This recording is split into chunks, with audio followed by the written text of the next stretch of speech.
नमस्कार साथियों, आज देश की उस महान राजनेता की पुण्यतिथि है जिन्होंने न केवल भारतवर्ष बल्कि दुनिया में किसान के मान सम्मान और अभिमान को जय जवान जय किसान के नारे के साथ बुलंद किया। हमारे स्वर्गीय लाल बहादुर शास्त्री जी ने सदैव किसान के सम्मान को हमेशा आगे रखा है।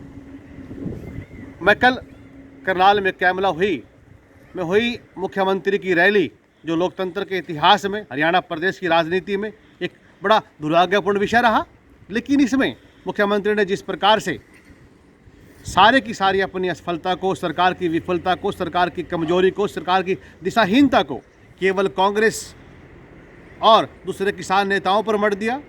क्या मुख्यमंत्री जी आप नहीं समझते कि प्रदेश का किसान आंदोलित है? आप नहीं समझते कि पिछले 6 महीने से जिस प्रकार से केंद्र सरकार ने काले कानून बनाकर किसान के भविष्य को अंधकार में डालने का प्रयास किया, तब से लेकर किसान आंदोलित हैं। किस प्रकार किसानों ने अपने प्रदर्शन किए, आपने सरेआम पिपली में उन पर लाठीचार्ज किया, सैकड़ों किसान लहूलुहान हुए। क्या कहा आपके मंत्रियों ने कि कोई किसान घायल नहीं हुआ? किसान जब अपने आंदोलन को लेकर दिल्ली चले, आपने हाईवे खुदवाए, जो इतिहास में आपकी सबसे बड़ी विफलता है। आपने वाटर कैनन का प्रयोग किया, लाठीचार्ज किया, रात को अंधेरे में सैकड़ों किसानों को हरियाणा प्रदेश से रात को उठाकर जेलों में डाला गया। और जब 2016 से लेकर आज तक SYL का मुद्दा किसी भी प्रकार से आपने कभी प्रधानमंत्री जी के सामने या सरकार के सामने नहीं रखा, उसको एक षड्यंत्र के तहत हरियाणा और पंजाब के किसान के भाईचारे को तोड़ने के लिए SYL लेकर आए, उसका मुद्दा लेकर आए। आपने किसान को पाकिस्तानी कहा, आपके मंत्रियों ने चाइना कहा, आपने विदेशी फंडिंग से चलने वाले आंदोलन कहा, नए नए नाम आपने उपनाम दिए। तो क्यों आप किसान के साथ जिद करके उसके स्वाभिमान को चोट पहुंचाना चाहते हो? यह प्रदेश का वही किसान है जो इस मिट्टी की सुगंध से राष्ट्रवाद की प्रचंड प्रहरी है, जिनकी पीढ़ियों ने सैकड़ों साल पहले देश की आज़ादी के लिए लहू दिया है, खून दिया, बलिदान दिया है। वो किसी भी प्रकार से अपने स्वाभिमान के साथ समझौता नहीं करेंगे। आप चंद उद्योगपति मित्रों को लाभ पहुंचाने के लिए किसान को इस प्रकार अपमानित करेंगे? क्या किसान का, परिवार का, समाज का बच्चा आज समझता नहीं कि ये काले कानून है क्या? देखिए, देश नहीं बल्कि विदेशों में किसान के परिवार और उससे जुड़े लोग सैकड़ों हजारों पदों पर विशेषज्ञ के रूप में बैठे हैं। सब ने अध्ययन किया है कि यह काला कानून प्रदेश के किसान के सम्मान पर चोट है।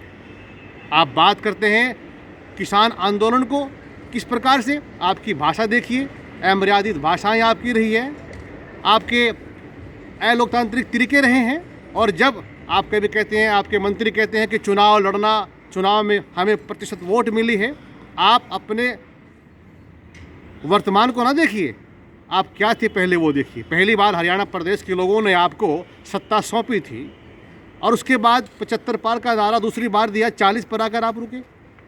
और 40 में भी उन लोगों की सरकार बनाने में सहायता ली जो चौधरी देवीलाल जी, जिनको सदैव सभी देश के किसान पूजनीय मानते हैं, उनकी विरासत की बात करने वाले, जो आपके विरोध में जिनको वोट मिली थी, आपने उनको सत्ता का लालच देकर अपनी चौखट पर बैठा लिया। इस देश का, इस प्रदेश का किसान समझता है। आप अलोकतांत्रिक व्यवहार छोड़िए, चिंतन मंथन कीजिए आप अपने व्यवहार पर। ठीक कहा हमारी हरियाणा की लोकप्रिय अध्यक्षा कुमारी शैलजा जी ने कि किसान के साथ हिंसात्मक और जिद का अड़ियल रवैया आप अपना रहे हैं, किसान को आप उकसा रहे हैं। किसान अभी आपकी सत्ता को 3 वर्ष अभी लगता है भविष्य में बाकी हैं। क्या आपके पास अभी कानून का आंदोलन का जो तरीका है, कानून क्या सरकार ने पास कर दिए? अभी तो 15 जनवरी लगी है, केंद्र सरकार और किसान संगठनों के बीच में बैठकर फैसला होने वाला है कि किसान के लिए जो बिल बना है, जो कानून बना है, वो रद्द होगा नहीं होगा। आप पहले से ही किसान पंचायत लेके जा रहे हैं, और पंचायत में तो कोई भी आ सकता है। आप जाइए ना, हरियाणा प्रदेश के 4 बॉर्डर हैं, आप जाइए वहाँ पर, बात रखिए किसानों के बीच में, आमंत्रित करते हैं आपको। लेकिन आप इस प्रकार से जो अलोकतांत्रिक तरीका, जो अव्यावहारिक तरीका, जो आपकी जिद है, अड़ियल रवैया है, किसान को झुकाने का, डराने का, धमकाने का, तोड़ने का, वो किसान सफल नहीं होने देगा। और हरियाणा प्रदेश में एक बात तय है कि किसान अपनी रणनीति के तहत आंदोलन कर रहे हैं। देश का किसान अपनी रणनीति, उनकी सिद्धांत, नियम उनके अपने हैं।